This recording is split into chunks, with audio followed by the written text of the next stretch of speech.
श्री राम शरणं मम।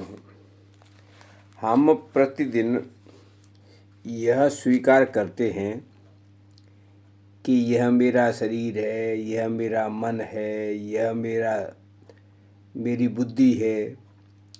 इस तरह से हम जब स्वीकार करते हैं तो ये बिल्कुल स्पष्ट हो जाता है कि मन बुद्धि शरीर हमारा हो सकता है लेकिन हम नहीं हैं। हमारा स्वरूप मन बुद्धि शरीर नहीं है, ये सिद्ध होता है। दूसरा, आप बोलचाल में कहते हैं कि आत्मा सर्वव्यापी अति सूक्ष्म अनंत रूप में होती है। आप बोलचाल में यह भी कहते हैं कि परमात्मा अति सूक्ष्म सर्वव्यापी सर्वशक्तिमान होता है। इस प्रकार आत्मा और परमात्मा को अनंत विस्तार सर्वव्यापी मानते हो। इससे सिद्ध होता है कि आत्मा और परमात्मा एक ही स्वभाव के हैं, दोनों का रूप समान है। तीसरा, आप बोलचाल में कहते हो और सामान्य सत्संग में भी ज्ञान होता है कि हमारा स्वरूप आत्मा है।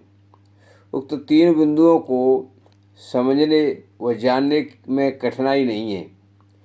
इन तीन बिंदुओं के आधार पर यह स्पष्ट होता है कि हमारा स्वरूप सर्वव्यापी अनंत आत्मा है, अर्थात हमारा आकार विस्तार अनंत विस्तार का है। यह पृथ्वी आकाश संसार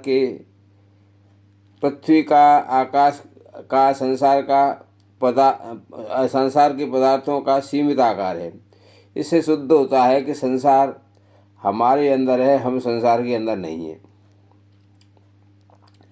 हम अपना रूप शरीर मानकर स्वयं को संसार के अंदर मानते हैं, जबकि इससे उल्टा हम अनंत विस्तार में फैले हुए हैं। संसार की सीमा है और सीमित है।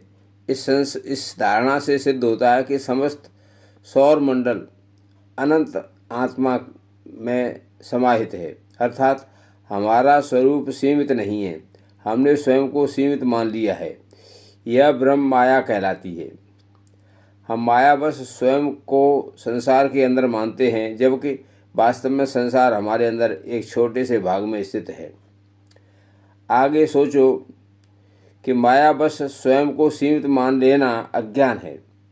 जैसे अंधेरे में रस्सी को सांप मान बैठते हैं, जब उजाला हो जाता है तो भ्रम हट जाता है। उसी प्रकार स्वयं के स्वरूप का ज्ञान हो जाने पर संसार का महत्व घट जाता है। संसार बहुत छोटा तुच्छ नजर आता है।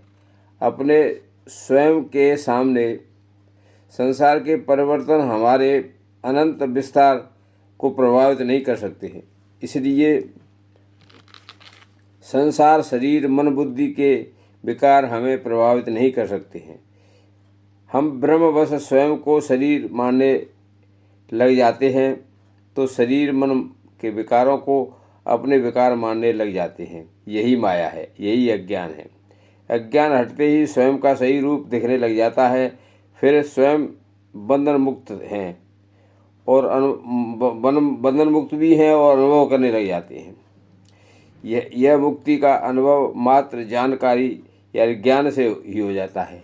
इसमें कोई प्रयत्न करने की आवश्यकता नहीं है। धन्यवाद।